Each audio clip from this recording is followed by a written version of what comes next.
Tous et bienvenue dans Radio Paddock. Ce soir, c'est un plaisir de vous accueillir pour avoir Serge Nuc dans le live. Cette légende de la moto nous fait le plaisir de venir parler avec nous. J'espère que ça va bien se passer, que vous allez être contents. À mon avis, ça va pas être triste. En laissant un tout petit peu le personnage, ça risque de saigner un peu sur certains trucs, je pense. J'espère que vous allez bien, que vous avez passé une bonne journée. Salut Théo. Que vous êtes prêts à vous régaler pendant une heure. Ça, j'avoue que là, franchement, je compte sur toi, Rémi. Si tu as des questions à lui poser, n'hésite pas, ce sera un plaisir. Parce que malheureusement, je ne connais pas tout de cet homme-là, même s'il a fait beaucoup de choses. Il a été très présent. Là, c'est quand même quelqu'un, et puis quelqu'un voilà, de vrai dans ce milieu, et depuis un sacré paquet d'années. Donc c'est vrai que là, on ne soit pas un forain, là. Même si j'ai pas reçu beaucoup de forains, quand même, depuis le début. Oh, alors des shows, ils sont là. Le mode Paluche aussi, toujours fidèle au poste. Loïs, le Jérémy Nallet, mec, c'est un plaisir aussi de t'avoir. Salut tout le monde. Hop là. J'espère que vous avez passé, comme je le disais, une bonne journée, que vous êtes chaud. Et bien le père Serge Nuc qui vient d'arriver. Je vais pouvoir lui proposer de passer en ligne. Et c'est parti. Hop là.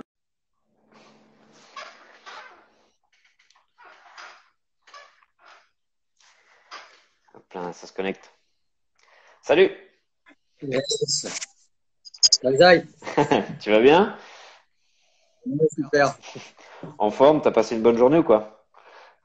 Ouais, tranquille, le confinement, hein, pas grand-chose, le jardin. C'est ça, On prépare le... t'as pas fait une course de TTR ou de pitback dans ton jardin? Pas encore, mais je commence à aller laurier déjà. Ce soir, après, je vais faire ma révision de TTR juste après, je pense. Je voulais te demander, Serge, si tu n'avais pas une paire d'écouteurs. Je te l'ai pas dit par message, mais c'est vrai qu'en général, ça marche pas mal. Des fois, le son a tendance Ouais, à sauter. Si tu n'en as pas, bon, on fera avec, il n'y a pas de souci. ouais bah, écoute, jamais, mais en bas, je pense. Donc, là, ça marche à peu près le son. Je vais Moi, ouais, aller chercher. moi, ça va. Je t'entends plutôt pas mal, mais si jamais, bon, ben voilà. Mais là, pour l'instant, ça va nickel.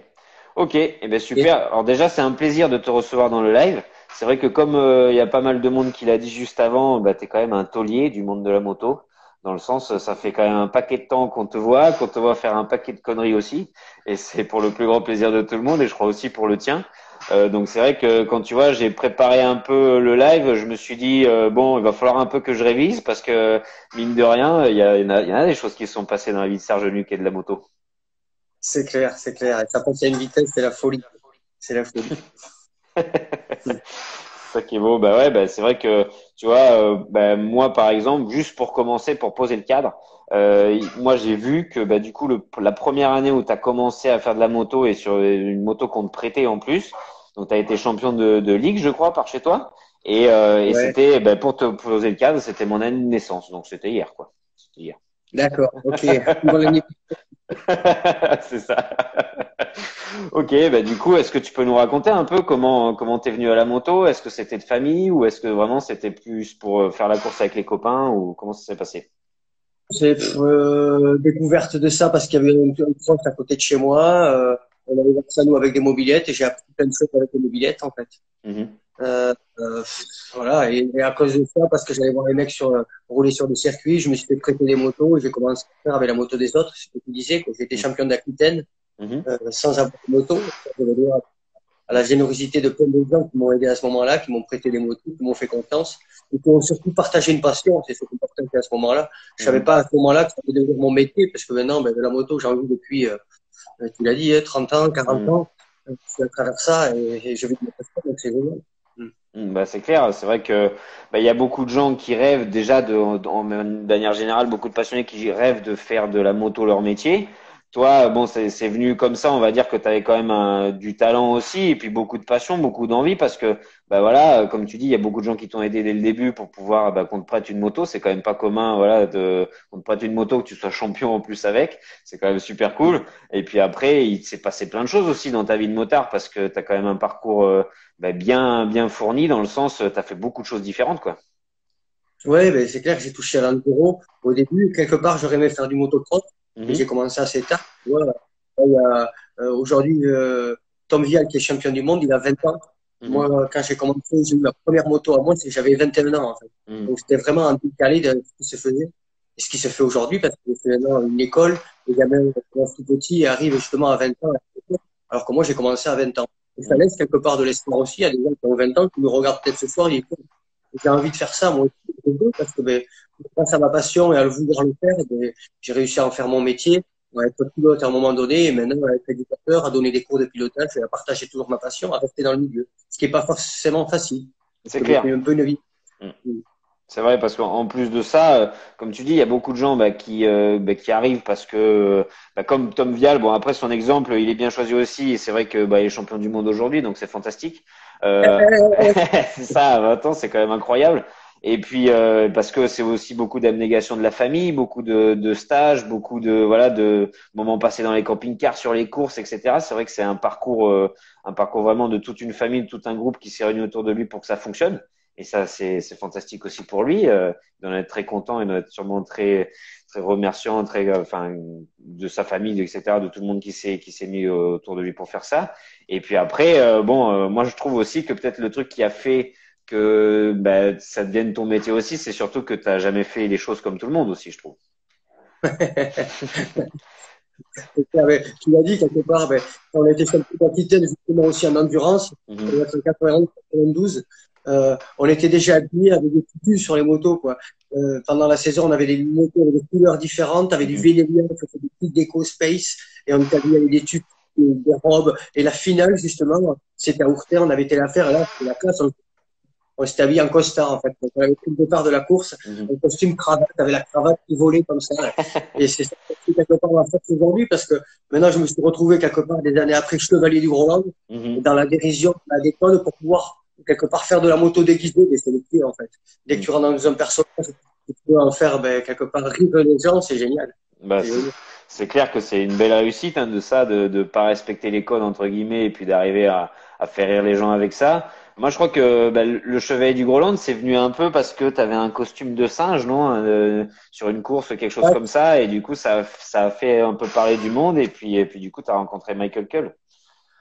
c'est ça, c'est ça. Mm. C'était au Moto Tour 2003 où j'avais une mode de super motard, quoi, en fait. Et j'étais habillé en singe dans la dernière course du Mont-Faron. Mhm. Voilà, c'est un gorille, pas un singe. Et fait, du coup, voilà, ils ont su que j'aimais la dérision, le côté déguisé et compagnie. Il a eu Mm. l'idée de créer ce personnage-là, le Chevalier du Groenland, quoi. Mm. Et depuis, ben, je resterai chevalier à vie, quoi. Ouais, c'est ça, hein. De toute façon, je pense que pour rivaliser, s'il y avait quelqu'un qui voulait te piquer le rôle, je pense qu'il a dû ta faim. Parce que moi je l'ai vu dans plein de vidéos et notamment dont tu m'en parlais, c'est vrai qu'avec les vidéos de chez Bud Racing, tu as continué à faire des conneries, notamment avec le père Sorby, avec pas mal de monde comme ça pour faire des vidéos avec Ferrandis aussi, où vous tirez la bourre, je crois, parce qu'il y avait une vidéo où vous étiez volé les motos, un truc comme ça, et vous couriez après dans la nature, c'était pas mal, ouais. C'était un hold-up qu'on avait simulé chez Buck. Eux, ils avaient ils changé d'adresse, c'est-à-dire qu'ils avaient racheté la grosse boutique en face, qui était un gros supermarché, un intermarché. Et Mhm. pendant ce déménagement, on avait sorti cette vidéo-là où justement il y avait des méchants, des gentils. Les gentils, c'était les pilotes du type, c'était Mhm. Valentin Tellier et Dylan Pernis à l'époque, Mhm. et qui partaient à notre poursuite. Et avec Sorby, on était les malfrats, avec Cheval et le good style. En fait, on roulait un peu n'importe comment. C'était vraiment génial cette vidéo-là. C'était vraiment génial. Ouais, après, c'est vrai que j'ai vu aussi des interviews de toi justement parce que tu avais tourné dans un film en tant que pilote, pas forcément cascadeur, même si j'ai vu qu'il t'avait demandé de faire une paire de chutes, etc., et que c'était pas forcément évident. Et je crois que c'était dans le film Burnout, je crois, ouais. Exactement, ouais, c'est ça. Et toi, c'est moi devant le tunnel, en fait, à Choisy-le-Roi, en fait, plein Mhm. Paris, et le scène a tourné avec une meute d'enduro dans la foulée. Aussi, c'était assez exceptionnel. Il y a eu vraiment des moments extrêmes parce que c'était un film avec de la vitesse, que des poursuites avec des go fast, Mhm. donc que des poursuites en permanence, avec des motos qui marchaient le feu de Dieu, une équipe de tournage fabuleuse, et on s'est régalé pendant 3 mois. Par Mhm. contre, il faisait froid, euh, début d'automne, je terminé, je crois, comme cette période-là, mois de novembre. Et ouais, donc des gros souvenirs, des gros souvenirs. Et des Ah, grosses vitesses de pointe. tu m'étonnes. C'est vrai que j'ai vu qu'il y avait des scènes aussi, tu remontais là en contresens, je crois, où il y avait quelque chose comme ça, et qu'il fallait répéter les scènes, etc. Et que tu disais forcément que même si tu l'avais fait une fois, tu n'étais pas arrivé au bout du truc parce que il fallait le répéter, etc. Qu'il y avait plusieurs voitures, que bon, évidemment c'était cadré, que les cascadeurs respectent les écarts, le timing, etc. Mais bon, avec l'adrénaline, avec tout ça, je pense qu'il doit y avoir moyen de faire des conneries un petit peu dans tout ça. Ouais.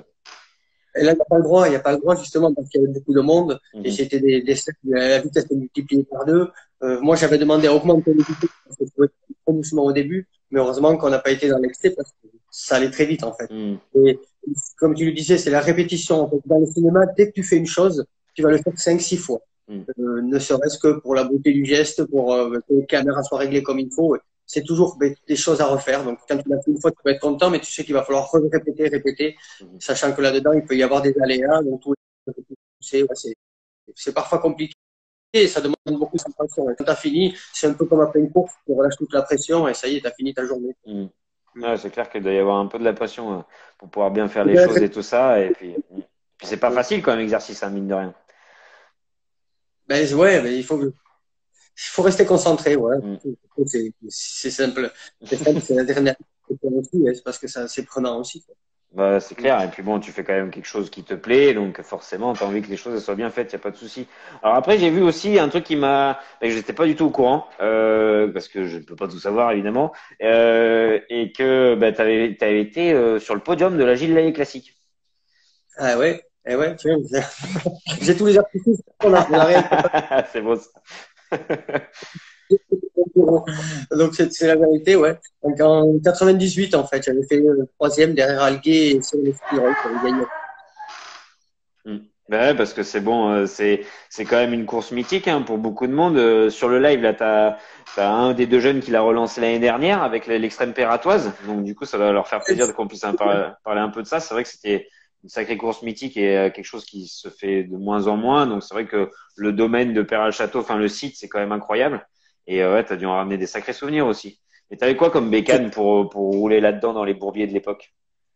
Des Yamaha, des 205 temps, en fait, on avait, Mhm. qui étaient vraiment super costauds et fiables pour cet exercice-là. On les modifiait, c'était quand même des motos de cross qu'on modifiait. Ouais. Celui qui les modifiait le plus et le mieux, je pense, c'était Esquirol, qui avait de l'avance sur nous et Mhm. qui pompait, on va dire, ce qu'ils ont maintenant. Ils ont des motos vraiment avec des caractères de trial, quoi, en fait, pour C'est que la clair. moto soit très douce Mhm. et monte sur les cailloux plus doucement. On avait vraiment des motos préparées que pour ça et nous, on se préparait que pour ça aussi, il n'y avait pas le Mhm. choix. Et on faisait 3, 4 mois, comme le faisait Cyril, à s'entraîner qu'à faire du vélo, de la course à pied, du fractionné. On faisait Mhm. pas mal de muscu aussi avec des motos trop lourdes. On prenait un 600 Ténéré, on le Ouais. remplissait d'eau, on prenait une moto et on faisait de la muscu avec ça. On a fait des rondes, tout Mm. finissait, quoi. Mm. Bah, Mais après, la récompense, c'est qu'on pouvait après jouer sur le podium et quelque part, cette course, elle était tellement importante que ça nous aidait pour tout le reste de la saison, quoi, pour trouver des partenaires, voilà, ça faisait de l'image, quoi, en fait, ça faisait de l'image. bah, c'est clair parce que c'est vrai que c'était quand même une course à part entière et c'était déjà un monument à cette époque-là. Nous, en plus, enfin moi, le premier, bah, j'ai vu les cassettes, etc. Quand j'étais gamin, ça me faisait rêver de faire ça. Donc forcément, c'est une épreuve de fou. Alors après, c'est sûr que si tu t'entraînais avec Esquirol, c'était pas le moins costaud au niveau du physique, on va dire. Il était pas réputé pour ça en tout cas. Ouais, je m'entraînais pas forcément avec lui. Une fois, on avait fait une confrontation justement pour un magazine avant la course, parce que Mhm. lui, il est vraiment de Nice et de Cannes là-bas. Ouais. Alors que moi, je suis du Sud-Ouest et du Pays Basque. Je m'entraînais plus avec David Castera, Ok. qui est mon beau-frère, en fait, et Mhm. avec qui il est le dernier vainqueur de la Gilles d'ailleurs, David. Et on partageait vraiment des sessions d'entraînement de début, quoi. Et Mhm. d'ailleurs, je me rappelle de souvenirs à un moment donné où on est dans la forêt, les meules, elles sont pleines de boue, elles sont ruinées, les pots d'échappement sont écrasés. Il y en a une, elle est à l'envers dans un ruisseau avec de l'eau qui lui coule dessus et on se regarde. On avait la même moto que Jérémy Magrath à ce moment-là. Ouais, Je ouais. crois que Magrath, un jour, il pense qu'on peut mettre des motos dans cet état-là. Tu vois, eux, ils ont des motos, ils enlèvent la poussière sur les garde-boue. Nous, on tuait une moto en train de voir. On tuait une moto rien que pour s'entraîner et on en prenait une neuf pour la course, en fait. C'était Mhm. ça. Ouais, parce que bon, c'est vrai que l'entraînement pour cette course-là, ça devait être vraiment particulier parce que bah, les bourbiers qu'il y a à Péral-le-Château, tu les retrouves pas beaucoup ailleurs quand même. Ouais. Et c'est vrai que forcément, il y a des parcours, ça devait être coton, coton. Alors après, après, c'est vrai que c'est beaucoup, beaucoup de passion depuis toutes ces années. Et du coup, comme tu le disais, tu as fait de l'enduro, tu as fait du super motard, tu as fait du rallye routier aussi. Je crois que tu as été champion rallye routier. Ouais. Tu as fait quand même pas mal de choses aussi, le moto-tour, je crois. Donc, Ouais. et donc, c'est vrai que tu as énormément d'expérience. Alors, tu nous disais aujourd'hui que tu étais passé bah, de l'autre côté de la barre, entre guillemets, que tu étais bah, éducateur et que tu transmettais à tout le monde. Est-ce que comment ça se passe avec tes jeunes ou tes moins jeunes que t'encadres? Ouais, c'est plus des moins jeunes que j'encadre. J'encadre des jeunes avec mon fils, que je fais rouler aussi, mais sur le programme, on va dire, professionnel, je suis plus sur du stage de pilotage. Où on Mhm. fait du stage sur la route et sur circuit. Et là, c'est du motard lambda, ça peut être du jeune permis, comme du vieux motard, et tout le monde vient me rencontrer, apprendre à rouler un petit peu sur des routes de montagne. On roule Mhm. dans les Pyrénées, on côté espagnol. J'espère qu'on pourra y aller l'année prochaine parce que pour l'instant, c'est un peu compliqué. C'est Mais bon, clair. voilà. C'est tout type de moteur qui vient me rencontrer sur la route et sur circuit. Et là, en plus, avec Yam, on lance une activité dans le trail, dans l'off-road, où avec la nouvelle Ténéré 700, je vais amener les gens se balader chez moi au Pays Basque. Yes. Ouais, c'est vrai que j'ai vu ça. C'est vrai que ça a l'air super bien. En plus, le Ténéré 700, bah, c'est quand même une super moto. Et forcément, tu dois avoir que des gens qui ont des étoiles dans les yeux. Déjà de participer au stage avec toi. Il y en a certains qui balancent des anecdotes d'ailleurs. On va y revenir après. Et puis aussi le paysage, forcément, qui vont rencontrer avec tout ça. C'est vrai qu'il y a beaucoup de gens qui s'intéressent au trail et au trail, on va dire côté un peu aventure comme ça, à partir des fois même sur plusieurs jours. Et c'est vrai que souvent, bah, c'est des gens qui viennent de la route, ils n'ont pas forcément de base en tout terrain. Bon, c'est pas valable pour tout le monde, hein, mais c'est vrai qu'en général, ils sont super contents de pouvoir partager ça et de découvrir la nature de cette manière-là. Et c'est ce que je veux faire, moi, dans tous les cas, c'est amener ce genre de personnes qui veulent découvrir le monde de l'off-road, leur donner d'abord les premiers conseils pour qu'après ça se passe bien et les lancer dans l'aventure, en fait. Parce que ben, c'est accessible à tout le monde, il suffit juste de penser et de réfléchir un peu à ce qu'on fait, et Mhm. c'est adapté à tous les, dans tous les cas, à tous les niveaux, par contre, pas forcément à tous les types de motos. Il faut savoir comprendre qu'une moto trop lourde, si elle est dans le gras, elle peut pas évoluer, en fait. Donc, il Bien faut sûr. l'adapter au niveau du feu, il y a pas mal de contraintes. Là, on fait vraiment dans tout ce que je fais pour l'instant, c'est vraiment très amateur et c'est pour faire découvrir aux gens le monde de l'off-road. Mhm. Oh, bah, c'est top, hein, ça doit être super sympa. Alors après, tu vois, pour revenir un peu sur les anecdotes, il y en a un qui te dit quel souvenir de voir le chevalier sauter avec la R1 lors de la balade du stage sur les traces du chevalier et avec le lendemain Lucas Mayas en tant qu'instructeur mettant la moto en travers partout. Ouais, forcément, il y a pire, il y a pire. Ouais, voilà, qu'on a partagé ensemble et que j'avais plaisir à partager et que je partage encore. Quoi. Je m'en lasse pas parce que mes routes ne m'en lassent pas. Le circuit, c'est toujours les mêmes. Et c'est clair Mhm. que quand Lucas venait faire les démos, Lucas, c'est maintenant un champion du monde de six sports que j'ai découvert sur mes phases de pilotage. C'est pour ça que des jeunes, il y en a quand même qui viennent, plus, moins que des vieux, on va dire. Mais Mhm. par contre, quand il y a des jeunes qui envoient du gaz, celui, j'ai su le détecter quelque part et dire, tiens, t'as un truc à faire dans la compète. Et pour l'instant, bon, je l'ai un peu lancé dans la compète et le mec, il est devenu champion du monde. C'est une belle récompense quelque part. C'est clair de pouvoir pousser quelqu'un à faire peut-être un petit peu plus ou à croire en lui tout simplement. Des fois, ça aide. Et puis, surtout quand c'est quelqu'un comme toi qui a de la bouteille dans le milieu, forcément, ça peut donner un peu des ailes, la preuve. Ça a marché. C'est ça qui est bon. Alors après, justement, il y a des gens qui te demandent est-ce qu'il y a des stages déjà de prévus avec le Chevalier en 2021? Oui, bien sûr, bien sûr. Et les dates, elles seront sur mon site à partir d'aller fin novembre, début décembre. On va essayer, vu Mhm. que c'est confinement, peut-être avoir de l'avance sur les dates. Et on Yes. va pas trop se profiter parce qu'il faut attendre un petit peu que ça se décante un peu. Dans tous les cas, mes stages, moi, ça commence au mois d'avril, donc ça laisse le temps. J'espère que d'ici là, on aura l'occasion de revoler, d'être un petit peu libre. Ouais, c'est clair, ça nous fera pas de mal, ouais. C'est un peu tout ce qu'on attend tous, ouais, c'est clair. Alors après, il y a des gens qui ont dit qu'il te manquait juste le motoball, juste notamment Estelle Villemain qui te dit le motoball, c'est pour quand? Ouais, c'est vrai, c'est vrai. Mais il y en a pas chez moi. C'est vers chez eux, là-bas, vers Avignon et tout. Ils ont Mhm. des gros clubs de motogol. J'en ai vu derrière moi, sur du parc Ferré, là. Les mecs, ils envoient sévère, les motos avec crack et tout. Mhm. Mais c'est quand même ridicule comme sport.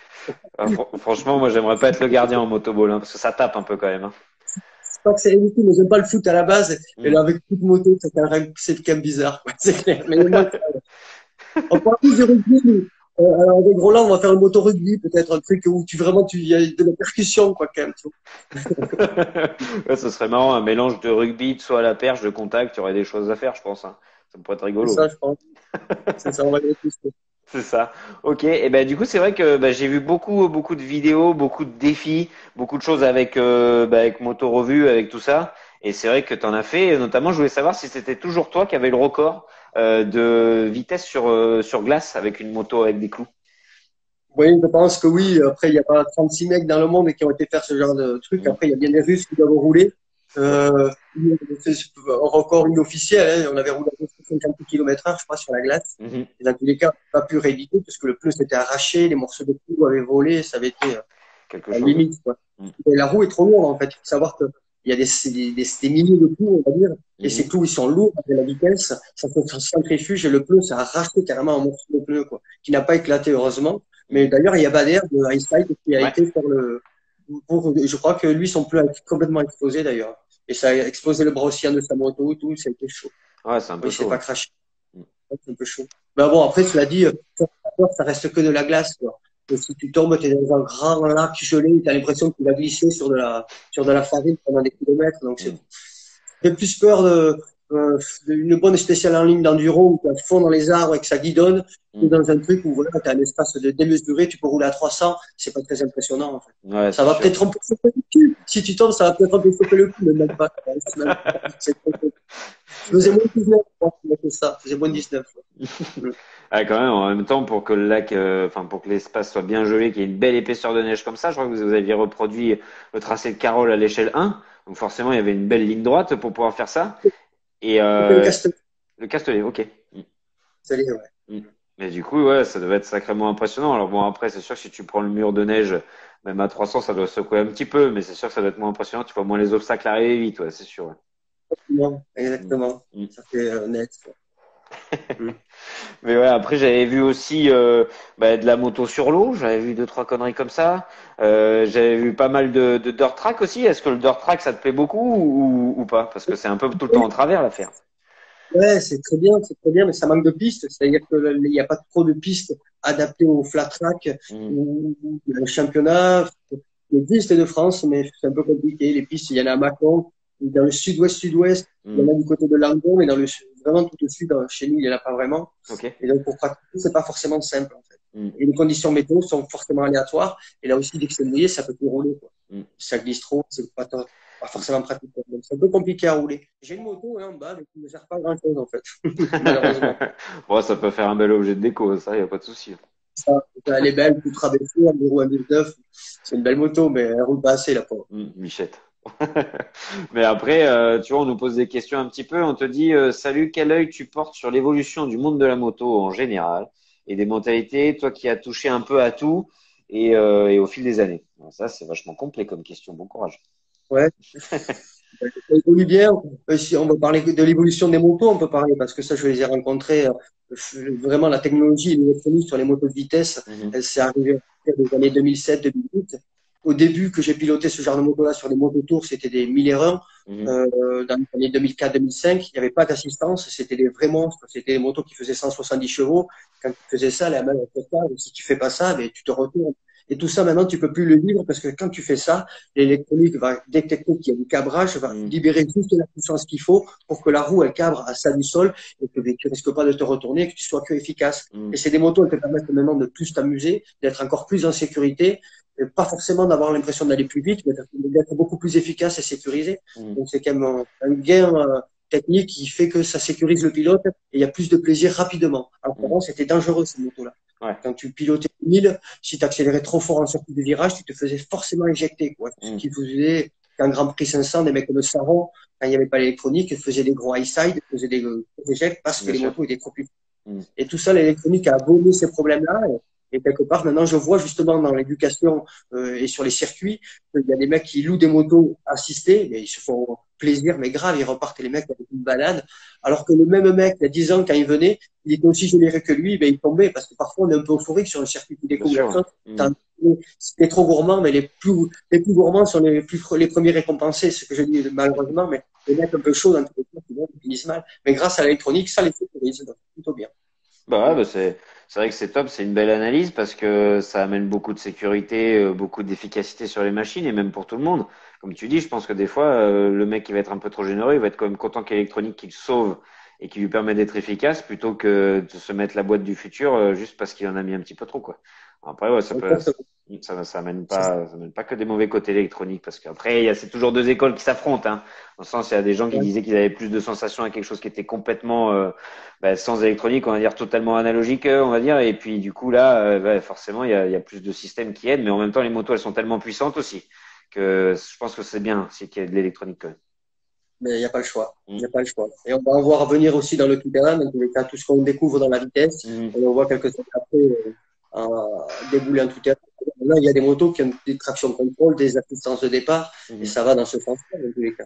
C'est clair, complètement, l'évolution. Bon, alors après, toujours pareil, le maître de série, c'est super bien, tous ces traction control, tout ça. Après, forcément, il y a des gens, ils veulent acheter la moto pour ça, mais c'est pas ça qui va les apprendre à faire un beau départ. Enfin, après, c'est toujours pareil, il peut y avoir de tout, mais il faut quand même s'y filer à un moment donné. Enfin, après, ça, c'est ce que je pense. Ça n'est que mon avis.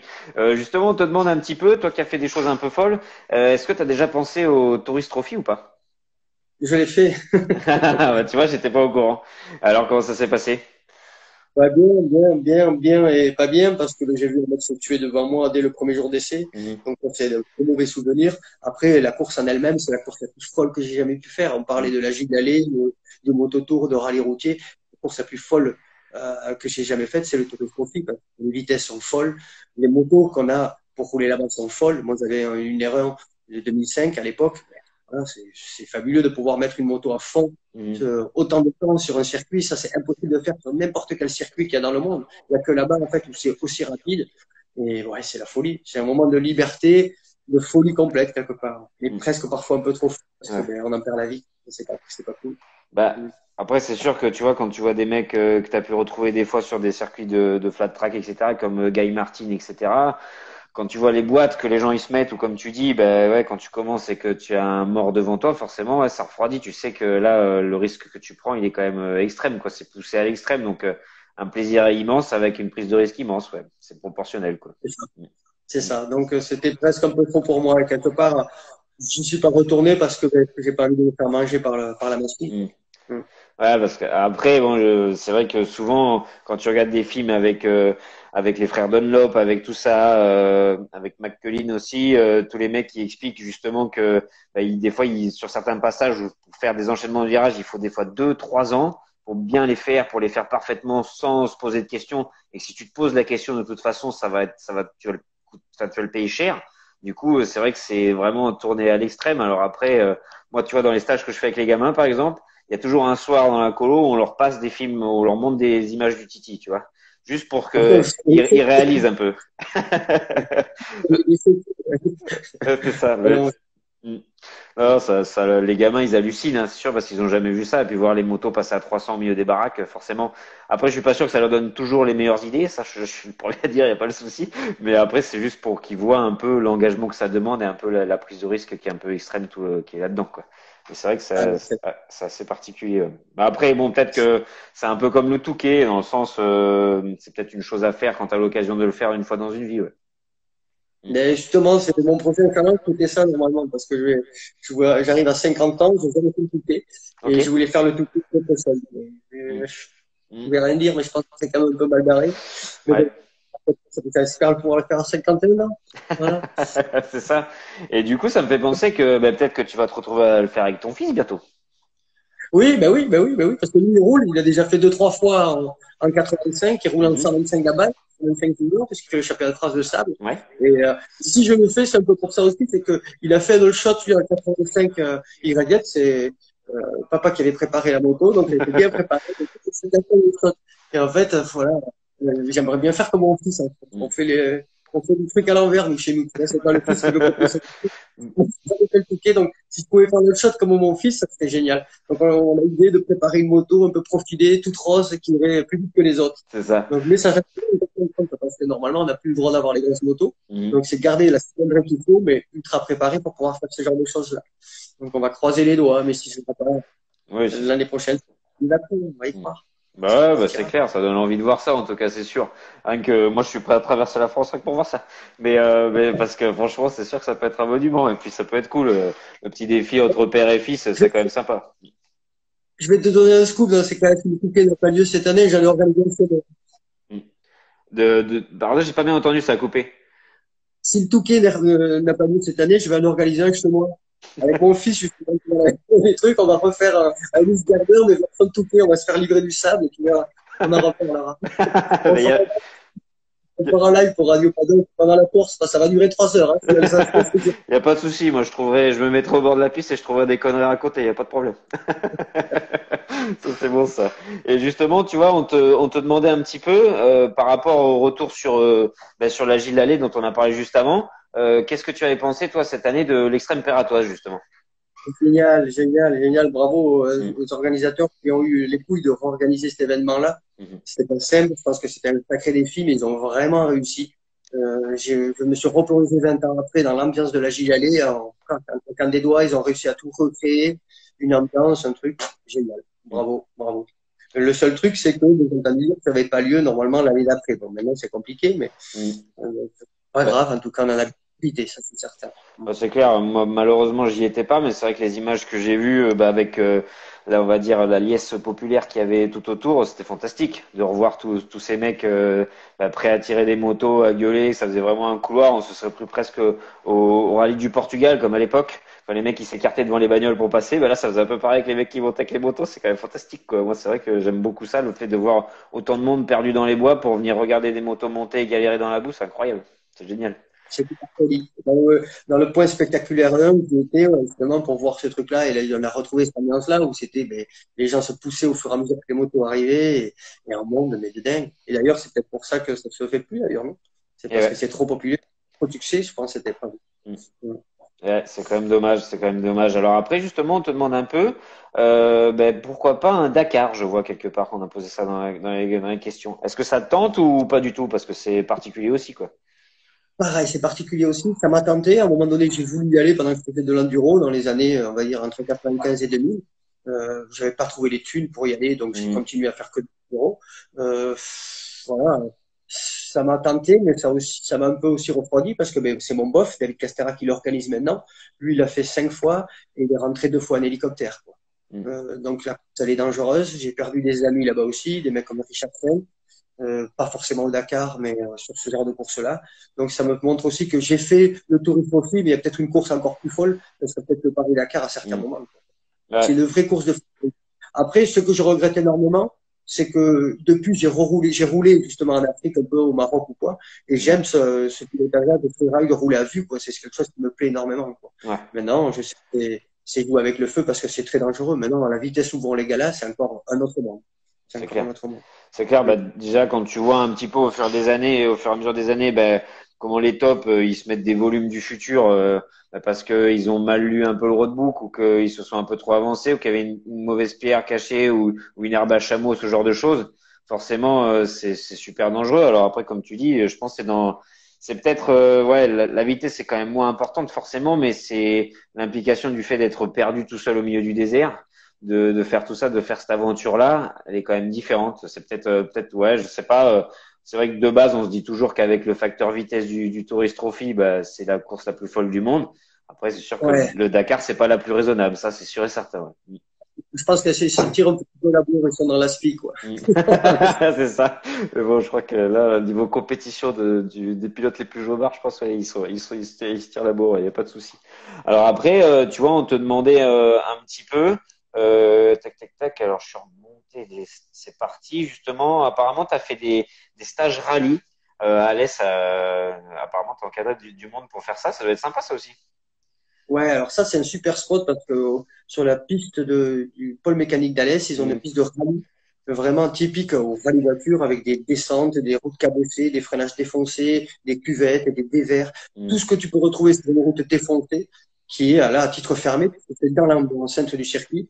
Et là, mhm. on peut faire du stage rallye. On fait du stage formation sécurité routière là-bas aussi, Ok. mais il y a des vrais pilotes de rallye qui viennent nous rencontrer parce qu'ils peuvent travailler sur une route fermée tout simplement et en toute Mm, sécurité. Donc, c'est un super spot. mm, Pour les mecs qui veulent vraiment s'essayer en rallye, qui veulent se payer, entre guillemets, un entraînement avant, c'est le spot idéal parce que, ben voilà, t'es sécurisé à 100% parce que la route, elle est fermée, elle est que pour toi. mm. Alors que c'est pas vrai dans la vie de tous les jours, dans le cadre d'un rallye où là, t'es tributaire des autres usagers de la route. Mm. Ben, c'est clair, moi, tu vois, le mec, là, Stéphane, qui avait participé à ça, il dit c'était trop bon, super souvenir. Du coup, voilà, c'est top de pouvoir marquer aussi les gens et puis de partager avec eux. C'est vrai que quand tu es éducateur, dis-moi. Je me rappelle de lui, je me rappelle de ce Stéphane, ouais, il se traînait bien la bite, ouais, je me rappelle. C'est toi, Stéphane? Il doit être fou. C'est bon ça. Alors après, on te demande justement, comme on disait juste avant, bon, je vais d'abord parler de ce que je voulais dire, donc c'est-à-dire, on a jumpé sur le site d'Alès. Le site d'Alès, il y avait le Scorpion Master, bien sûr. Où moi, Aussi, quand aussi. j'étais plus jeune, j'ai pu avoir le plaisir de te voir faire du trial en tutu, et je m'en souviens comme si Ah, c'était hier. C'est ça. bon. Mais du C'était coup, ben, élégant. hmm. Mm. C'était élégant le tutu sur le Pégase. C'était incroyable. En plus, tu nous as gratifié de quelques figures comme des no-foot ou des can-can ou des choses comme ça. C'était impeccable. Je m'en souviens comme si c'était hier. Alors après, c'est vrai que cette compétition, le Scorpion Masters, c'était vraiment sympa. Et puis, c'était vraiment à part entière de mêler toutes les disciplines comme ça. Et puis, je crois que tu l'as gagné au moins une fois. Une fois, tu l'as gagné, ouais. Ouais, euh, la première année, j'ai dû faire 4 et la deuxième année, j'ai gagné, ouais. Parce Hmm. qu'on l'avait mieux préparé. La première année, j'ai pas gagné parce que j'étais trop le con. En fait, je suis arrivé à la course de supermarché à cheval avec une princesse. J'avais tellement préparé le saut que ben, je me suis usé un peu et j'ai usé les pneus. Par exemple, pour la vitesse, j'avais prévu qu'un pneu arrière, donc pas, donc j'avais pas fait assez de saut. Donc l'année d'après, j'ai fait un peu moins le con Hmm. et voilà. Le moto a gagné en plus à l'arrivée, donc j'ai gagné la moto. C'était banzai. C'est ça qui est beau, c'est ça qui est beau. Bah, tu vois, on te dit quelle carrière n'empêche, c'est vrai que c'est tellement complet.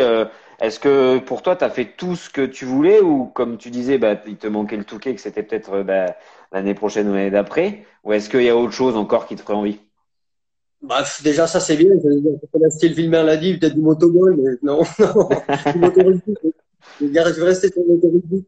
Maintenant, non, le TT, ça va rester mon objectif, lointain s'il faut. Et puis, non, j'ai à peu près roulé sur toutes les surfaces, toutes les galaxies, tous les continents. Pas grand-chose, quoi. Ouais, c'est vrai que ça en fait quand même pas mal hein, en 30 ans de moto, comme tu disais. Tu vois, il y en a, bah, Lucas Mayas, il te dit qu'il a un C15D 324 000 km à vendre, si ça t'intéresse. Franchement, Ben, c'est vrai que ben, pour Lucas, c'est vrai que ben, par exemple, il y a une vidéo de lui qui est sortie il y a très peu de temps là, où on l'a vu avec des faire chiffres, avec, je crois que c'est Nicolas Paulmier qui l'a réalisé de toute façon, le team de la Clever School, etc. Donc ça doit être des ahuris que tu connais aussi parce qu'ils ont l'habitude de venir faire leurs vacances chez toi aussi. Et forcément, bah, c'est vrai qu'il a l'air de bien se régaler. Alors, est-ce que tu l'accompagnes toujours dans toutes ces conneries? Parce que c'est vrai que dans cette vidéo, on voit un peu le mec qui s'entraîne. Et puis, en fait, ça s'arrête jamais. Il fait plein de trucs, plein de trucs, plein de trucs. T'as envie de lui dire, bon, excuse-nous, il n'y a pas de souci. Nous, il faut qu'on aille bosser, quoi. J'ai fait ça, j'étais avec lui justement sur le tournage de cette vidéo pour la partie sable, quand il est venu Mhm, rouler en bord de forêt là, pour faire ces parties-là. mhm, Voilà, on s'est rencontrés à ce moment-là. Si on peut échanger et partager à ce moment-là, on se fait plaisir. Et d'ailleurs, il a beaucoup de guidons pour un pilote qui fait de la vitesse. Lui aussi, maintenant, il est vraiment polyvalent. Il roule bien dans le sable, il roule bien en motocross. c'est clair. Ben, il a compris que justement, dans la complexité de tous ces sports-là, il y a toujours quelque chose à apprendre, à emmagasiner dans son pilotage pour être meilleur et se Mhm. sentir plus à l'aise et se faire plus plaisir. En fait. C'est le plaisir aussi qui prend le dessus après. Et lui, il aime se faire plaisir avec tous les styles de moto. Et ça lui réussit plutôt bien. Mm. C'est clair, c'est clairement, ça lui réussit même très très bien. Et puis c'est vrai que comme tu dis, la polyvalence entre guillemets, c'est quand même la clé pour pouvoir garder du plaisir sur une machine. Et mine de rien, bah, dans la vie de sportif de haut niveau, c'est super important de pouvoir se faire plaisir avec une moto parce que si tu fais que bosser, bosser, bosser, au bout d'un moment, tu finis par te dégoûter. C'est comme pour tout quoi. C'est pareil, Mm, c'est ça. mm. Et ouais. Et donc c'est là où ça devient un vrai travail. Il faut comprendre tout ça. Alors après, on te parle aussi de la montée du Mont Faron aussi, d'Arc Moto Tour. Ouais, Mm. ouais. Ça, c'est la dernière moto tour que j'ai fait plusieurs fois forcément, parce que mon tour, je l'ai fait un paquet de fois. Mhm. Donc, ouais, je l'ai faite habillée en gorille, justement. Je l'ai faite en rhum aussi, mais un burn de tous les gens. Qu'est-ce qu'on a fait, non? Une belle montée. Une belle montée.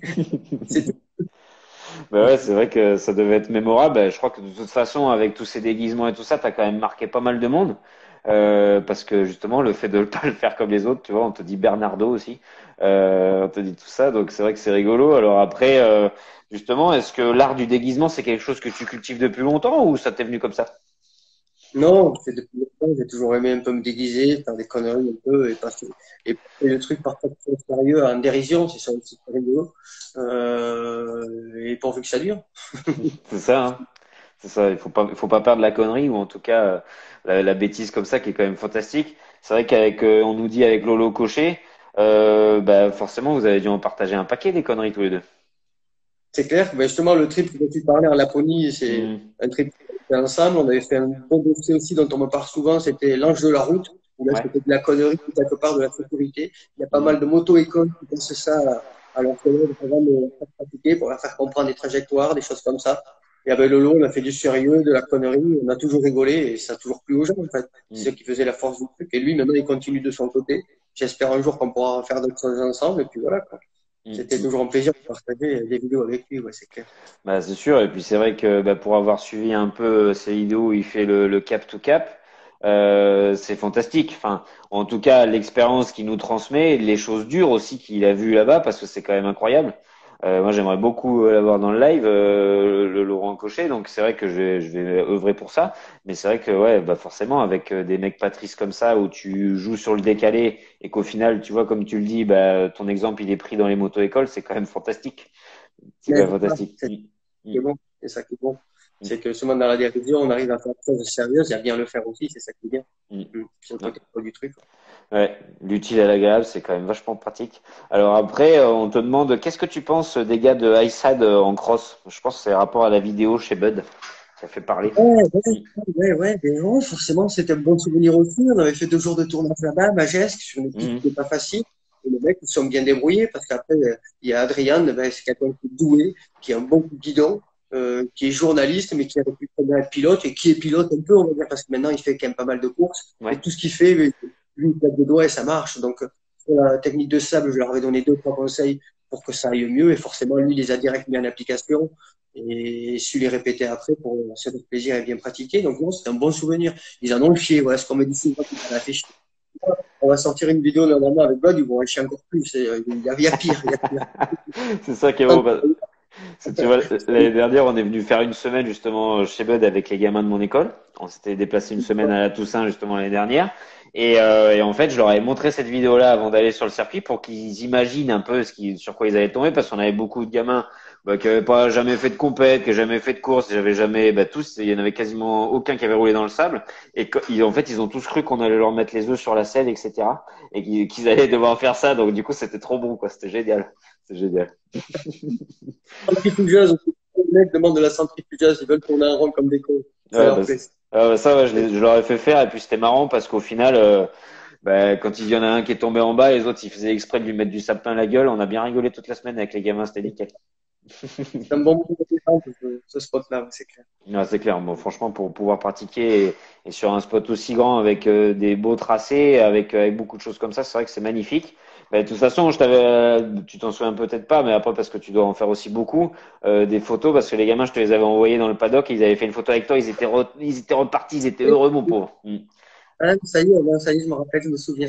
Je me souviens. Et ils m'ont même fait des jeux, justement, je pense. Mm. Parce que souvent, on m'en parle de ces jeux-là sur Excel. Ça les traumatise. Tu m'étonnes. Tu vois, on le dit là, il était là, Noam, et il a fait une photo avec Serge, tu vois. Ils s'en souviennent. Alors après, on nous pose un petit peu des questions justement aussi. Tac, tac, tac. Sarah Lisito, ça va la gérer en cross? On te pose la question. Ouais, carrément aussi. Je l'ai eu il y a pas longtemps, là, sur un cours que j'ai donné dans un pilotage sur le sable. Mhm. Donc, c'est pas du cross, c'est du pilotage dans le sable. Et elle m'avait dit qu'elle avait roulé qu'une fois dans le sable et que ça s'était mal passé. Et elle, pareil, je lui ai donné les clés pour que ça se passe bien dans le sable et direct, réussite, quoi. Mhm. Normalement, quand tu roules dans un terrain de sable comme on l'a roulé, c'est tu fais l'autruche, quoi. Les premières fois, tu te fais Mhm. avoir, tu te plantes dedans, tu vas mettre la tête dans le sable plusieurs fois. J'appelle ça la position de l'autruche, quoi. Et elle a pas fait beaucoup d'autruche, quand même, par rapport à, et de suite, elle s'est fait plaisir en peu de temps, en fait, parce que Mhm. ben, elle a un gros potentiel et elle a des gros sens du pilotage qu'elle a déjà travaillé dans toute sa discipline. Le C'est clair. stunt, on va bien dire que Lucas Mayas, quand j'ai quand même rencontré ce gars-là, il n'était pas innocent et il n'avait pas rien fait. C'est-à-dire qu'il avait déjà, un peu comme moi, j'ai appris tout de base avec une mobilette. Lui, il avait tout appris avec un scooter. C'est-à-dire qu'il faisait Mhm. du stunt en scooter. Et quand je l'ai rencontré, Lucas, il savait gérer du frein arrière en wheeling, il savait gérer des stoppies. Donc, il avait dégrossi toutes Mhm. les questions Beaucoup de de choses, ouais. commande et tout Mhm. les doigts. Mais après, ben, il n'y a plus que les mettre en application et juste les réguler et ça se passe bien. Et ça, avec Sarah, ça s'est plutôt bien passé. Ouais. Mm, Mm. mm. Non, franchement, bah, c'est top. C'est vrai que de toute façon, comme tu le disais avant, la polyvalence et le fait de pratiquer plusieurs disciplines, ça apprend beaucoup de choses, ça rend complet. Et puis déjà de savoir gérer l'équilibre, même si c'est sur un scooter, forcément, ça fonctionne. Hein. On part pas de zéro, hein. Ça Au fait contraire. Mm. scooters ou mobilettes, faites les cons, les jeunes, avec des scooters et des mobilettes, faites les cons, les trucs à apprendre avec ça. N'arrêtez pas. Faites la bavette. Ça, c'est beau. Après, du coup, tu vois, Drone Mécanique, qui est un mec qui fait beaucoup de vidéos sur le championnat d'extrême, justement. Il te demandait un petit peu, bah, tout à l'heure, il y a eu une question par rapport au championnat d'extrême, donc on va faire déjà celle-là, et puis après, on va faire la sienne. C'est-à-dire, est-ce que toi, bah, tu trouves que c'est pas mal? Je voulais te poser la question aussi, est-ce que toi, tu l'avais fait, la Shark Extreme, parce que c'est un truc incroyable qu'il y avait en France à l'époque. Est-ce que tu l'avais fait? Et puis, est-ce que tu trouves que bah, ça va dans le bon sens, les évolutions des extrêmes? Ouais, moi j'ai fait la charte extrême. J'ai fait la première. J'avais roulé à l'époque avec Fred Bollet. On a Mhm. dû faire deux semaines. C'était Yann Guédard et Jean-Michel Bag qui ont gagné Ok. la première édition. Mhm. Les autres années, je ne l'ai pas fait parce que c'était trop locaux. Il y avait des courses d'orientation et je ne voulais pas semer le doute parce que je connaissais quand même bien le terrain. Ouais. Je me suis plus occupé après en termes de pilote, mais je m'en occupais dans l'organisation. Donc forcément, je me suis occupé de cette épreuve aussi. Des courses extrêmes, je les vois aussi grandir. Il y a la course de Bucateré à côté de chez moi. Mhm. J'ai été voir, c'est fabuleux. Il y a un niveau maintenant en extrême qu'il n'y avait pas forcément à notre époque, nous, de la Gilles parce que nous, il n'y avait que quelques spécialistes. Mhm. Maintenant, il y a beaucoup de spécialistes qui font que ça. Les motos ont beaucoup progressé. Il y a un truc que j'ai pas essayé, que j'ai pas encore vu, c'est les derniers pneus de franchissement qu'a sorti Michelin apparemment. Et à la dernière course, même les tops, apparemment, avaient l'air d'être surpris du groupe qu'ils avaient. Ça leur a fait Mhm. monter des trucs. Ben, il y a des très peu de triage, je pense, maintenant, qui sont adaptés à cette discipline-là. Et ça va encore faire passer le step, quoi. Ouais, c'est clair. C'est vrai qu'aujourd'hui, bah, pas tous les tops qui sont devant, mais ils ont quand même un gros entraînement en trial, ils ont beaucoup de bases, etc. Donc c'est vrai que ça y fait, hein, forcément, ça fait de très grosses différences. Alors après, on te demande, tu vois, par exemple, est-ce que toi, tu aurais été tenté par une Romagnax ou par quelque chose comme ça, où ça ressemble un peu à ça, mais c'est sur une semaine quasiment, ou des courses à l'étranger là-dedans, parce que c'est vrai que ça pue de partout, entre guillemets. Bon, la Romagnax, ça fait un moment, mais il y a des courses comme ça de plus en plus dures, de plus en plus spectaculaires. C'est vrai que c'est bah, pour les tops, c'est pas facile parce qu'ils en chient, mais pour les mecs qui sont derrière, c'est une merde sans nom. C'est une enculerie terrible, comme on dirait. Faut trouver après, je pense, le bon compromis parce que Mm, dans la difficulté, c'est vrai que les tops, il faut toujours en donner plus. Mais pour mm, derrière, qui fait la masse, ce qui fait la réussite de ces courses-là, c'est qu'il y a du nombre d'engagés quand même. mm. C'est trop dur, ils n'arrivent pas. Donc, je pense qu'il faut être assez sélectif. Après, je sais que par exemple, à Alès, ils arrivent vraiment à gérer un circuit avec des C'est clair. tours, avec des difficultés. Ça, tout ça, c'est bien. Ce que je crache là-dessus, moi, c'est tout ce qui est artificiel. J'aime pas les pneus, j'aime pas forcément les bus, des trucs qu'on ne trouvait pas à la Gigalet. À la Gigalet, on trouvait des fossés, des ruisseaux, des roquets, des racines, mais pas de bus, pas de pneus. Pour moi, un pneu sur un circuit extrême, c'est nul, quoi. Ça ressemble à rien. Une buse, je veux bien, à la limite, mais pas un pneu ou un tronc, mais pas un pneu. Un pneu, j'en avais pas, quoi. C'est la pollution, un pneu dans la Mm. forêt, quoi, ce que j'avais.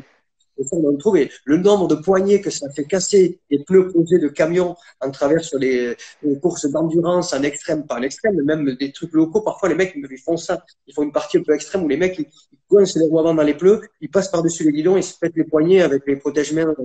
Et ça me rend fou, quoi. T'as rien à faire. Mais quand c'est naturel, comme la roue, wow, le rêve, par contre, ça atteint un niveau où là, même avec les pneus et les motos préparées, on voit les tops, ils prennent les motos dans la gueule et tout, c'est quand même chaud, quoi. C'est Mm. que le niveau, ils vont vraiment chercher du gros niveau. Ouais, ouais, c'est clair que ça a rien à voir. Et puis même, ne serait-ce que quand tu vois justement les tops qui se mettent des volumes du futur en descente, des mecs qui font 2 mètres et qui se prennent la moto sur la gueule et qui doivent continuer la journée, ouais, ouais, c'est sûr que forcément, ça n'a plus rien à voir avec ce que ça a pu être avant. Et puis les motos ont progressé, comme tu l'as dit, donc ça a rien changé. Alors après, tu vois, il y a 2 mecs là sur le live qui s'évertuent à raconter absolument n'importe quoi. C'est Pibian 199. Et, Ah ouais, et Lucas Vallas, à mon avis, ça doit être une bonne équipe de copains qui sont pas tristes. ouais, vas-y, qu'est-ce qu'ils ont dit, eux. Alors après, justement, on te demandait ben, si il y avait une course ou une épreuve vraiment particulière où t'aurais pu, ben, enfin, t'aurais pu préférer, hein, c'est-à-dire dans tout ce que tu as fait, et ça fait quand même beaucoup de courses. S'il y en avait une à choisir, est-ce que tu arriverais à en choisir une? Et si c'est oui, eh ben, laquelle? La course veut dire qu'ils représenteraient le plus de trucs pour moi. Mhm. Euh, les, ouais, les 24 heures du Groland, c'est une course virtuelle qui se passe dans ma tête en permanence. Ouais, il y a de la compétition ou c'est toi qui gagne à chaque fois? C'est moi qui gagne chaque fois, je suis le seul chevalier du Groland, donc je remets mon titre en jeu chaque année et chaque année je gagne. Donc celle-là, il y a que moi qui peux la discuter, que moi qui peux la partager et dire comment elle est. Et celle-là, je la garde que pour moi. Mm. Ok, ben voilà, ben c'est le secret du chevalier, c'est comme ça. Alors, on te demande un peu des conneries là, ils sont complètement déchirés les mecs là, ils sont déchaînés dessus, c'est nickel. Du coup, ben forcément, avec toutes ces années de compétition, avec tout ça, je suppose que est-ce que c'est toi qui t'occupes de l'entraînement de Joey ou est-ce que tu laisses ça à quelqu'un d'autre? Est-ce que vous partagez ça tous les deux? Comment ça se passe un petit peu? On va dire qu'on partage ça tous les deux, c'est-à-dire qu'on ne se prend pas la tête, Mm. on met pas la barre hyper haute, on roule, il progresse. Il roule plus souvent que moi parce que À un moment, on partageait les motos ensemble, mais quand il faut laver 2 motos, je suis devenu pour finir là-dessus. Mm. Et on a petit à petit, maintenant, il va avoir 15 ans. Il roule en 125, il commence à bien démerder. Il n'y a pas eu trop de blessures, donc on va essayer de pousser peut-être un peu plus dans les 2-3 prochaines années, s'il y a des courses. Mhm. Bien Sinon, sûr. sinon, il n'y aura que des courses contre papa dans le jardin. On a imaginé cette solution-là. Et du coup, moi, ça me fait me remettre mon titre en jeu de chevalier du Groland. Je vais trouver quelqu'un de ma famille avec qui pouvoir me battre en fait. Ben, c'est ça, c'est ça. Bah, peut-être, va falloir peut-être te méfier. Hein. Va falloir reprendre l'entraînement. Je sais pas. Hein, s'il allait dans l'ongle, le gamin, peut-être que ça peut aller vite. Hein. Là, déjà, je pense qu'il faut pas que je traîne parce que ça commence déjà à m'irriter, là. Alors, on te demandait, on a parlé à un moment de l'enduro des poireaux. Alors, est-ce que tu te Ouais. souviens de ça ou pas? Ouais, ben oui, parce que cette course, je l'ai gagnée. J'avais ni le permis, ni le moto homologué. C'était un bureau où il fallait un permis et le moto homologué. Et pour la petite histoire, comme c'était le syndicat d'initiative de software qui organisait cette course-là, il y avait quand même des élus, des gens un peu responsables, mieux, plus responsables que moi. Ils m'ont dit, c'est bien, tu as gagné la course. Mais là, l'année prochaine, tu peux pas refaire ça. Donc, c'est eux qui m'ont payé mon permis moto. C'est un peu le mendiant où Oh putain. les mecs ont dit, tu as gagné la course, tu peux pas regagner comme ça l'année prochaine, donc on te paye ton permis moto. Et donc l'année d'après, j'y étais avec le permis moto, mais j'avais toujours pas de moto homologuée. J'avais toujours un faux phare, une fausse Mm. plaque phare. Ouais. Mais bon, toujours un peu bandit. Voilà l'enduro des poireaux. C'était un truc très amateur, mais on a eu quasiment jusqu'à 400, 500 engagés sur cette course-là. Quand même, hein. Donc ça a Mm. été créé en même temps que le trèfle algérien par le père Castera, le père de David Castera, qui avait imaginé cette course Mhm. pour les amateurs, pour que les gens se fassent plaisir, en fait, tout simplement. Ouais. Et maintenant, ça existe toujours, ça s'appelle l'enduro basco-béarnais, et on parlait là de le faire début mars. Donc voilà, à voir. Non, ça peut être super sympa, ça peut être super sympa. Alors, on te parlait aussi, justement, pour rappeler un peu tous les souvenirs. Alors, où est-ce que j'ai loupé la question? Dommage. On te demande combien de filles tu as sauté en même temps aussi, déjà, Elise. Alors, je vais pas dire de bêtises, mais ça va être 44. Je Ouais, pense que c'est ça paraît correct, ça paraît correct. Euh, alors, du coup, après, on te demande aussi si Joey, du coup, l'année prochaine, il continue les enduro au kid ou pas, ou s'il se concentre peut-être que sur le championnat de France des sables. ben, je pense qu'il y en a l'un ou l'autre. Dans tous les cas, les deux, ils ont été écourtés. Mhm. Cette année, l'enduro, il y a 2 épreuves. L'année prochaine, j'espère qu'il y en aura plus. Le sable, il n'a pas encore commencé, donc c'est un peu compliqué. On va prendre les courses au coup par coup, mais c'est clair que nous, vu qu'on a du sable à côté et que de l'enduro, ben, on aime bien ça, on va continuer de se diriger dans ces disciplines-là, ouais. Mhm. Ouais. Ok, bah top. Après, c'est vrai que ça va lui faire du bien de faire les deux. On te demande aussi pour si tu fais toujours des stages chez H2S à Issoire, si c'est toujours le cas ou Ouais, pas. aussi. HES, c'est l'école de Dominique Saron. Et pareil, Mhm. j'ai fait quand même pas mal de formations sur Histoire là-bas. J'y suis pas tout le temps, mais j'y suis de temps en temps avec eux là-bas, ouais. Mhm. C'est bon ça. Et on te demande si et on te demande si tu te souviens du bol d'air chez Adesso dans la neige, un super moment de rigolade. Pareil, ouais, exactement. C'est pareil, ça, je suis le seul à les avoir fini. Ils avaient lancé ce bol d'air, c'était 12 heures non-stop. Et au Mhm. bout de 10 heures, et à 10 heures du soir, ça faisait un moment qu'on roulait dans la nuit, il y avait de la neige, tout le monde a... Et il y a qu'un connard qui a roulé de 10 heures du soir jusqu'à minuit. C'est le chevalier, c'est comme ça. N'est pas chevalier qui veut quoi. Ah ouais, mais quand tu fais 800 bornes pour aller faire une course de DTMX, qu'au bout de 10 heures, on te dit que c'est fini, alors que toi, tu as passé ta journée à souder ta moto parce que tu avais arraché un redresse-pied et que tu n'avais pas roulé, et qu'il te reste 2 heures à faire tout seul dans la nuit, tu le fais avant de rentrer chez toi et de faire 800 bornes dans le sens. C'est complètement con, mais c'est des moments que j'aime, quoi. On le partage avec des motos pourries. Et par contre, quand il y a des bons pilotes, cette année-là, je pense qu'il y avait Méo, il y avait des choses comme ça, Mhm. ça rigole pas. Quand tu te tires la bourre avec des poubelles entre guillemets bons pilotes, c'est le pied total. C'est le pied total. Bah, tu vois, il y a Julien Tonioti qui dit ça, qui dit justement qu'il va sortir les photos du bol d'air, qu'il a du dossier avec Méo, etc. Donc c'est bien, ça rappelle des beaux souvenirs à tout le monde.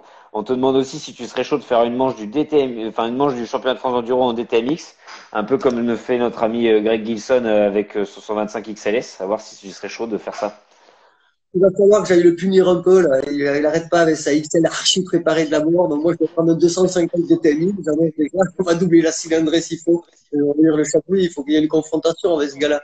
Mhm. Non, c'est clair que c'est top ce qu'il fait. En plus, c'est super classe. Il roule bien avec sa moto. C'est plutôt sympa. Après, ma DTMX à moi, franchement, à ce moment-là, elle est en fin de vie, la pauvre. Elle a Mhm. tellement vécu, à la fois le plantage de patates ou plutôt le détopage, elle a morflé. Ah bah Mais c'est bon, sûr. pourquoi Mhm. pas? Elle est pas morte, elle est pas morte. Ouais, bah après, de toute façon, c'est vrai que ça peut faire parler encore. Et puis, ça ferait une belle course, tu vois, hein, entre un XLS et le DTMX. Je pense il y aurait moyen de rigoler 5 minutes là. Parce que le Gilson, il se C'était démerde quand même plutôt pas mal aussi. carrément, il y a un bon Mm, coup de bidon, hein. mm, Franchement, et même sur les vidéos qui sortent et tout, c'est classe, quoi. Ils sont sur des trucs, sur des petites pistes, des fois, de pump track et tout. Avec cette meule, franchement, ça va bien. mm. Ça va bien. Bah, Il tu fait rêver, le vois, mec. ouais, ouais, franchement, il s'est chauffé pour faire ça. Il a des idées sympas et ça fait du bien. Ça change un petit peu. Justement, on te demande, est-ce que c'est pas justement de pas te prendre au sérieux qui te fait rouler si vite dans tant de disciplines? Oui, mais ça m'a aidé, ça m'a beaucoup aidé justement. Et la preuve, quand j'ai été nommé chevalier, pour moi, c'était le but ultime parce que j'avais la belle combinaison, le beau plumeau, j'étais sur une 1001 sur le Tour de France et ça m'a fait pousser les ailes parce que Mm. tu fais rigoler les gens, tu vois que tous les gens ils sont derrière toi, donc ça, tu te caches derrière un personnage, tu peux pas pour un moment donné, toi, piloter, mais tu es plus souvent caché derrière ce personnage, donc tu as moins de stress, moins d'angoisse, c'est plutôt pas mal. Et du coup, tout le monde va se déguiser sur les prochaines courses. Ouais, c'est sûr. Après, ils vont tous se déguiser. Ça va être compliqué aux techniques, etc. Au départ, les mecs, ils vont même plus se reconnaître à force. Mais bon, ma foi, ça pourrait faire une épreuve rigolote. Il faudrait faire un truc comme ça déguisé. Tu vois, un championnat de TTR où tu fais le con et t'es déguisé, ce serait pas mal. Le bol d'air et les DTMX, là, c'était ces trucs-là, c'était tout le monde était déguisé. Et du coup, quand je vais sur un événement comme ça, c'est même plus ma place parce que je passe pour un inconnu, pour un anodin. Il y a des trucs, des déguisements de tellement de débiles que, en fait, c'est pas là qu'il faut que j'aille. Il faut que j'aille où les mecs sont trop clean, en fait, pour plus les perturber. Mais quand il y a trop de coups, c'est pas bon non plus, quoi, finalement. Ouais, c'est sûr. Après, regarde, on te dit la R1 requin était magnifique. Ouais. Tu m'étonnes, tu m'étonnes. Bah, justement, tout à l'heure, on te posait la question. Il y en avait un qui posait la question dans les commentaires. Il te disait qu'est-ce que tu as comme, comme moto, qu'est-ce que le chevalier il a comme moto dans son garage? Tu dois en avoir Il a un quelques-unes, peu non? Mm. Ouais, il y a un peu tout. Il y a une moto de trial, moto de flat track, moto d'enduro, moto de cross, mais la Ténéré, une MP10. Ouais, il y a tous les jouets pour s'amuser. Il faut juste passer de temps et trop confiné pour pouvoir s'en servir. Donc j'ai sorti des home trainers, je les refais rouler sur des home trainers, mais ça marche pas longtemps. Ouais, je comprends bien. Alors après, bon, du coup, tu as dû en garder quand même quelques-unes qui représentaient un peu les trucs pour toi, non? T'as pas dû peut-être pouvoir toutes les garder non plus, quoi. Non, toute la période d'enduro, tout ça, il était fauché, donc forcément, il fallait les revendre pour payer la Mm. moto d'après. Et par contre, Moto Tour, je me suis gagné.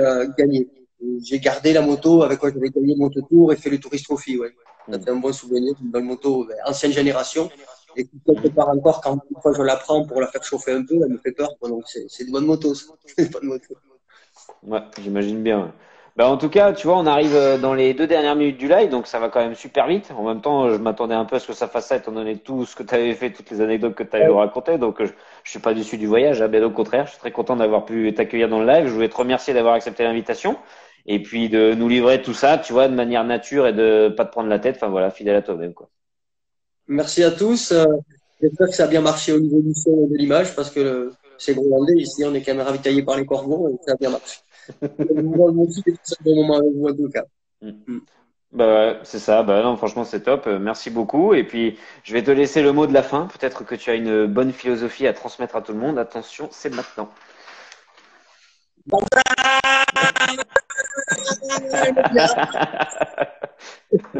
Il a bloqué. Merci pour tout, Serge, et j'espère à très vite en tout cas. Ciao, ciao. Bye. Salut, une bonne soirée.